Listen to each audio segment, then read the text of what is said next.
Saudações, sejam bem-vindas, sejam bem-vindos. Vamos continuar nossa série Os Personagens Marcantes da Ficção, ou seja, romances, contos, teatro, poesia. Temos a lista aqui então dos personagens marcantes para o poeta, editor lá da Bahia, o Omir Zafeg mandou a lista, né? E tem alguns personagens interessantíssimos aqui, inclusive alguns que estão na minha lista e alguns até que eu já falei em outros vídeos, né? Então vamos fazer só passar a lista, né? Passar a lista, alguns comentários, alguns que eu não comentei, alguns que eu ainda vou comentar, né? Então, começando com o Hamlet. O Hamlet tem um vídeo dessa semana, podem olhar aí, segunda-feira tem um vídeo em que eu falei do Hamlet, ou seja, está na minha lista, está na lista do Omir Zafeg e de um monte de gente, né? Ou seja, o Hamlet é um clássico do teatro, Shakespeare, o príncipe da Dinamarca, né? Há algo de podre no reino da Dinamarca, não é isso?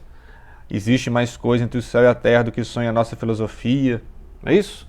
Então, tá aí, podem ver então o vídeo de 15 minutos falando sobre o personagem do melancólico, sofredor, príncipe da Dinamarca, o Hamlet de Shakespeare, né?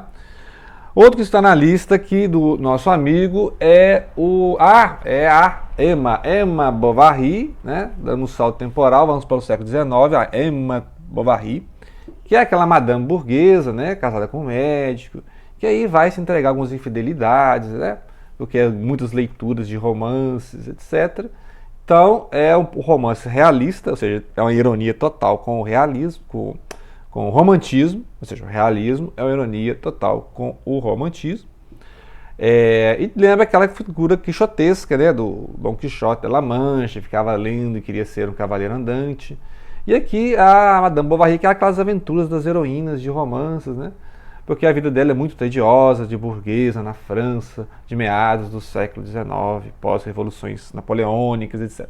Né? Então, é um clássico do realismo que aqui ele faz uma crítica social tremenda, né? As cenas entre a sociedade, mostra as hipocrisias, etc. E vai inspirar o Tolstói a fazer, por exemplo, a Ana Karenina, que vai mostrar a nobreza russa, que é outra personagem que está na lista, exatamente. Próximo que está na lista é justamente a Ana Karenina, que eu já comecei a ler, eu não li, né, até hoje a Ana Karenina. Vai ter vídeo no canal, com certeza. Já tem aí que na série falando das personagens femininas do século XIX, coloquei a Ana Karenina e a Madame Bovary, então tá aqui os vídeos também no canal, comentando sobre a Ana Karenina, né, mostrando lá aquele painel da nobreza russa, né, do século, ali já é um pouco depois, né, ou seja, então a Bovary é 1850 uns quebrado, e no final da década de 70, 1877, em folhetim vai surgir o romance do Lev Tolstói, ou Leon Tolstói, a Ana Karenina, né? Que é a personagem também, só que aqui, em vez de ser uma burguesa, nós temos uma mulher da nobreza russa, né? Aquela nobreza russa ali do final do século XIX, que zarismo, né? Depois vai ver aquelas revoluções internas na Rússia, até levar a Revolução Russa lá de 1905, 1917, etc. Né? Muito bem, outro personagem aqui na lista é também da literatura russa, um livro complicadíssimo, muito complexo, assim, uma obra-prima do Dostoiévski, né? O Fyodor Dostoiévski, é Os Irmãos Karamazov, né? Inclusive considerado pelo Sigmund Freud um dos melhores livros já escritos, né? Pela complexidade da obra, então vários personagens, e ele destaca aqui o Ivan Karamazov, né? Não vou resumir aqui os irmãos Karamazov, porque obviamente vou fazer um vídeo sobre isso, e é muito complexo, né? Cada irmão ali tem uma personalidade, cada irmão defende um ponto de vista, aqueles diálogos e monólogos imensos, né? Uma literatura bem pré-existencialista, né? Um dos escritores mais existencialistas é com certeza Dostoiévski, e aí inspirou inclusive o Camus, né? O Sartre, etc. Então todo mundo já conhece essa história, mas o Ivan Karamazov é aquele personagem que, assim, que é altamente erudito, culto, estudante, conhece a cultura europeia, né? E é aquela voz, assim, do ceticismo, do niilismo na família Karamazov. E tem altos diálogos dele com o Alexei, né? O Alyosha, que é o irmão que estudou para ser monge, né? Então é o lado espiritual, e é a voz do Dostoiévski no livro, né? Ou seja, o livro, Os Irmãos Karamazov, foi para contar a história do Alexei, o Alyosha, né? E aí ele vai colocando os irmãos que são contrapontos ao Alyosha. Só que, claro, Dostoiévski morreu e não escreveu a obra toda. Mas a gente vê que quem ele gosta no livro é o Alexei, né, o Alyosha. E aí o Ivan surge como esse contraponto ao irmão, né? Ou seja, o Ivan é o irmão cético, não religioso, ateu, etc., né? Que aí é a crítica que o Dostoiévski faz à cultura europeia. É claro que o Ivan é muito bem construído, né? Ele não é só uma caricatura da cultura europeia, mas ele é muito complexo, né? Então tem partes complexas, a parte do Grande Inquisitor, né? Em que ele apresenta um texto em que é assim como o Raskolnikov, lá do Crime e Castigo, né? Fica escrevendo textos assim, altamente mirabolantes, em que o Ivan Karamazov imagina que Jesus volta à Terra na época da Inquisição, né? E aí Jesus vai contra essa instituição religiosa, e aí os religiosos não querem que Jesus volte, é uma coisa assim altamente complexa, né? Depois vamos comentar quando falarmos de literatura russa, com certeza. Outro personagem, então, na lista é Memórias Póstumas de Brás Cubas, o Brás Cubas, né? Na minha lista, né, eu pretendo falar do Quincas Borba. O Quincas Borba aparece aqui neste romance, né? Cheio de livro aqui, ó. Esse é o Quincas Borba. Então, Quincas Borbas é uma continuação, né? Podemos dizer assim, do Memórias Póstumas. O personagem Quincas Borba aparece nos dois, né? Mas no caso aqui eu falarei do Brás Cubas. O Brás Cubas é aquele que escreveu após morrer, né? Então, dedico aos vermes este livro e tal. Não é isso famoso? Porque depois que ele morreu, ele deu asas à imaginação, né? Ele começou a falar e começou a confessar todos os podres dele e da classe dele, né? Então, o Brás Cubas aqui é aquele burguês, né? Que vai contar como é que foi a infância, como é que foi a juventude, né? As aventuras amorosas, né? As hipocrisias, né? Então, assim, aquele discurso que você faz para a sociedade, discurso que você faz para você mesmo. Então assim, é um personagem que o Machado de Assis fez para criticar justamente os hipócritas, para criticar justamente os burgueses, né? Então, assim, eu não tenho nem como identificar com o Brás Cubas, né? Assim, igual eu falei, eu leio o livro mais lendo pelo Quincas Borba, né? O filósofo, né? E tem uma parte aqui que ele fala eu lembro mais do Quincas Borba do que do Brás Cubas, né? Mas o Brás Cubas é a opção do Almir Zafé. Então, por exemplo, aí tem uma parte que o Quincas Borba aparece, aqui é aquele jovem, né, um colega de escola e tal. Aí depois ele aparece, ele é um pobretão, um mendigo na rua, né? Um mendigo, e aí ele vai e rouba o relógio do Brás Cubas, né? Aí depois aí ele aparece depois no outra parte do romance, ele é um cara rico, já fortuna, né, um cara de sociedade, né? Aí lá no Quincas Borba ele já aparece mais filósofo, contando as histórias do humanitismo, né? E aí ele deixa a fortuna lá pro Rubião e tal, né? Então a gente pode fazer um vídeo só sobre o Quincas Borba, né? O Joaquim Borba. Então, aqui o Brás Cubas é esse cidadão que, pelo inusitado da coisa, pelo realismo, né, o realismo mágico da coisa, é um cara que morreu e aí ele vai escrever a história. Então ele vai contar por que ele morreu e aí vai mostrar as ambições, né, as contradições do ser humano. E aqui totalmente assim, sem censura, né? Sem censura, porque ele não está morto, não tem nada a perder, né? Não tem mais cargo público disputado, não quer ser deputado, não quer ser presidente da República, então ele vai contar os podres e tudo, né? Então, é primeira pessoa, mas é para você tomar ódio do cara, né? Assim, igual, por exemplo, eu não gosto do Bentinho narrando Dom Casmurro, né? Então, o pessoal criticava o Machado, Machado Assis está elitista, não, mas ele está criticando a elite, né? Assim, o expediente dele é um pouco diferente do Lima Barreto, que é um contraponto, né? O pessoal compara muito Machado e Lima Barreto, mas o Memórias Póstumas é para ironizar a burguesia do mesmo jeito, só que é outro ponto de vista, né? Que ele bota o burguês para narrar a história, né? É claro que eu não gosto nadinho do Brás Cubas, né? Assim como eu não gosto do Bentinho, mas muitas vezes às vezes que eu vou reler, né? Acho que eu já reli uma vez, mas se eu vou reler de novo para gravar mais especificamente, com certeza eu vou falar dele em relação ao Quincas Borba. Aí eu vou comparar esse aqui com o Quincas Borba, né? Que é a continuação. O personagem está nos dois, né? Beleza. Então, aí, claro, também no Machado de Assis tem a famosa Capitu, né? Nós estamos falando aqui do Bentinho, do Dom Casmurro, etc.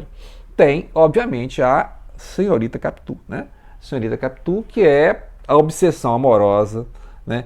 E claro, melhor personagem do romance, porque aqui, qual é a da Capitu, né? O que é aquela? Será que ela é exatamente como o Bentinho fala? Ou o Bentinho está aumentando as coisas?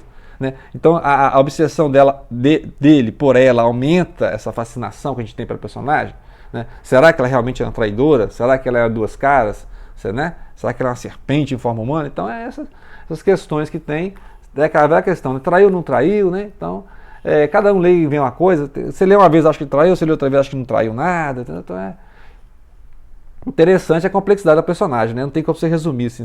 Às vezes ela é interessante, às vezes ela é suspeita mesmo, né? De que lado que ela está na história. Então, fica a dica aqui, a Capitu, com certeza, né? Outro livro aqui que ele indicou, já falei aqui no canal, né? Junto com o Sartre, né? É o Camus e o Estrangeiro. O Estrangeiro. O Estrangeiro é uma obra, né, de existencialismo francês, já está tendo canal aí falando mais extensamente, mas aqui vamos falar do Meursault. O Meursault é aquele cara que vai vivendo, né, sem raciocinar muito, sem pensar, sem refletir, só vai pensar nisso depois que ele cometer um crime, né, ele vai cometer um crime naquela história, um crime totalmente gratuito, ele não preveu nada, né, é o contrário do Raskolnikov, que eu falei, é o contrário do Raskolnikov do crime e castigo. O crime e castigo, o Raskolnikov está sempre premeditando o crime. Você sabe que ele vai cometer um crime porque ele fica premeditando, ele fica pensando no crime e tal. Fica justificando para si mesmo o crime. Né? Você entra na mente do criminoso. Aqui não, aquele até assusta quando ele comete crime. Você é um cara que entendeu? Não faz, trabalha, vive, tem as namoradas, e tem os amigos, e vai vindo, vai seguindo. Aí de repente um belo dia, né, um sol na cara, o cara comete um crime. Aí você até assusta. Por que ele fez isso? Né? Não tem... Eu nem conheci o árabe é o problema, a treta do outro, né? Era um problema de outros caras lá, não tinha nada a ver. Ele não tinha nenhum problema, eu nem conheci o árabe, entendeu? Aí vai lá e mata o cara do nada, entendeu? Então é um ato gratuito. Assim. Aí a vida dele é toda destruída por isso, uma coisa completamente sem sentido, né?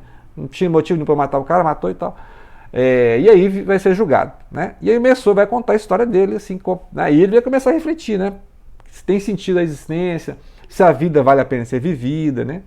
Então, fica aí a dica do Meursault, que é o narrador, o personagem do o estrangeiro, né? E estrangeiro também porque é uma cultura francesa no norte da África, né? Ou seja, os franceses colonizaram ali e nunca entenderam a cultura árabe, né? Porque tem aqui a figura do árabe, aparece como os franceses veem os árabes, né? Então, os franceses nunca entenderam os árabes, né? Então a guerra na Argélia foi terrível por isso também. E para finalizar a lista aqui do Zafeg, né? O Almir Zafeg, poeta lá da Bahia, é o Riobaldo, né? O Riobaldo. Na minha lista eu coloquei a Diadorim. O Diadorim, né? Depende de quem leu a história. Eu coloquei o Diadorim, a Diadorim e tal, né? Ele colocou o Riobaldo, né? O jagunço lá, que aquele cara fala pelos cotovelos, né? O livro todo ele falando, ele se repetindo, ele digressão, ele se contradizendo. Ele aumentando a história, ele conta a história de novo, ele lembra a história de novo, ele lembra de novo, né? Então por isso que complica o narrador. Eu acho muito complicado. Eu gosto muito do Grande Sertão Veredas, mas é cansativa a leitura por isso, porque como é narração em primeira pessoa, ele vai e volta a história, ele completa uma parte que ele tinha esquecido, e aí não é muito linear a história, né? Então as coisas assim, não é uma narrativa linear, não. É claro que no final acabou, né? Enquanto o final acabou. Ele não fica voltando. Mas essa característica do narrador, que algumas pessoas acham fantástica, né? Parece uma sessão de psicanálise e tal, né? Dizem, né? Então, mas lá para mim me incomoda muito o narrador e também essas coisas dele, olha, é um covardão, de repente acha que fez um pacto, fica corajoso, né? O Diadorim não, o Diadorim é aquele personagem interessantíssimo, a história toda, né? Ele te prende muitas coisas que você quer ler, porque sabe o que vai acontecer com o Diadorim, né? Mas como o Riobaldo está contando a história do Diadorim, aí você lê, né? Mas o Riobaldo em si mesmo não me atrai, né? Então, mas a lista não é minha, né, gente? Então fica aí a dica, então, o Riobaldo, o jagunço, né, narrador, ele narra a história, já tá velho, né? Já tá velho, lembrando da época que ele foi jagunço. Né? Então é interessante isso também, que ele vai preenchendo a narrativa com reflexões, né? Ele já tá idoso lá, descansando, aposentado, né?